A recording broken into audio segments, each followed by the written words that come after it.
Airport Kolkata, তুমিও হেঁটে দেখো কলকাতা, তুমিও। হেল্ল' গাইজ, আজি হৈছে 18 জুলাই আৰু আমি কলকাতা আহি পালোহি।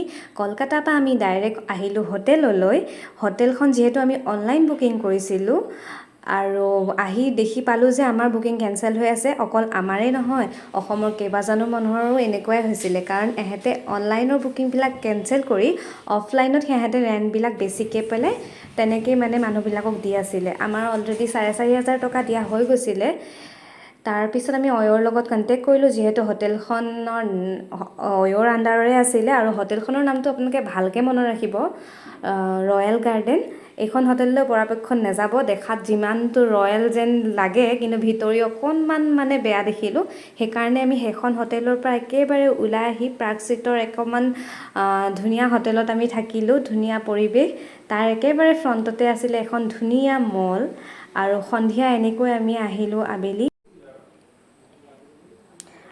পাৰ্ক ষ্ট্ৰীটত আমি ধুনীয়া ধুনীয়া খানাৰ মজা ল'লোঁ আৰু লগতে ল'লোঁ এইবিলাক দেখিছে নহয়, লালমোহন, জেলেপি, ৰসগোল্লা, সমোচা, আৰু লগতে ইয়াত যে ইমান টেষ্টি লুচি ভাজি বনাইছিল নহয়, দেখি ৰখিবই নোৱাৰিলোঁ। গৰম নেকি? গৰম নেকি? কেনেকৈ ল'ম? তুমিয়ে লোৱা।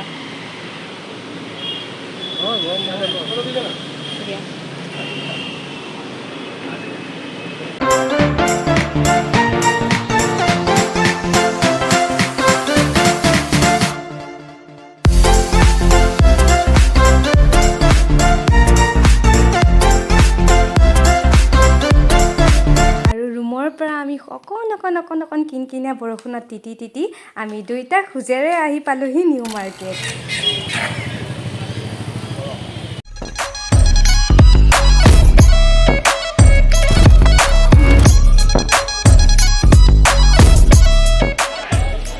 भगवान अच्छे रखेगा, खाना खाने को।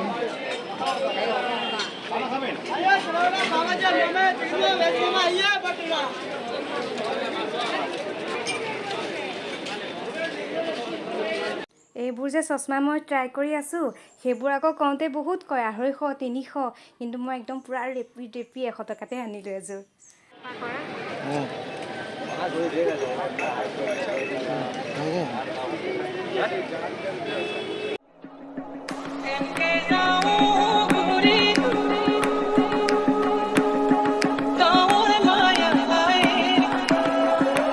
Turn up the bass. Salwar চুট যেনিবা এযোৰ ল'লোঁগৈ 550 টকা ৰেপি। আৰু ইমান শ্বপিং কৰিলোঁ নহয়, চেণ্ডেল, চুট, শাৰী, মানে বহুত বেছি কৰা হ'ল। আৰু এইফালে খোজকাঢ়ি ঘূৰি গোটেই মাৰ্কেটখন একদম ডিঙি চিঙি একদম শুকাই গৈছেগৈ। আৰু তাৰপিছত যিহেতু 9টা বাজিলেই আৰু আমি লাহে ধীৰে ওলাই আহিলোঁ, যিহেতু আজি ফাৰ্ষ্ট ডে আছিলে। কাইলৈৰ পৰাতো আৰু আছেই কিমান ঘূৰিবলৈ। এইফালে ডিঙি শুকাই গ'ল। আমি দুটাই ল'লোঁ কলকাতাৰ আইচক্ৰীমৰ মজা, আৰু ইমান টেষ্টি আছিলে আইচক্ৰীমকেইটা।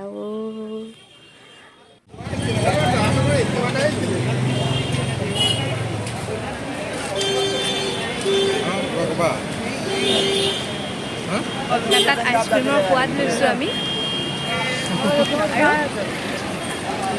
ইয়াক দেখাবলৈ হ'লে মোৰ মূৰটো আধা কাটি যায়, সেইটো এটা প্ৰব্লেম। আৰু মোৰ চুলিখিনি চাই ভকত লাগিছে।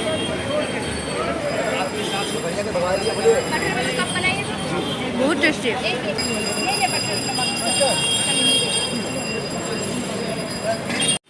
একদম ভাগৰি পৰিছোঁ। 6 কিলোমিটাৰমান খোজকাঢ়িলোঁ আমি। পাই গ'লোঁ। গুগল মেপখন চাই লৈ অত খোজকাঢ়িলোঁ, ভগৱান। এতিয়া আমি ৰেষ্টুৰেণ্টতে ৰাতিৰ খানা একদম পেক কৰি পেলাই ৰুমলৈ লৈ যামগৈ। বোলে প্ৰাণজিত গৈছে পানী আনিবলৈ, কাৰণ এতিয়া ডিঙি শুকাই গৈছে।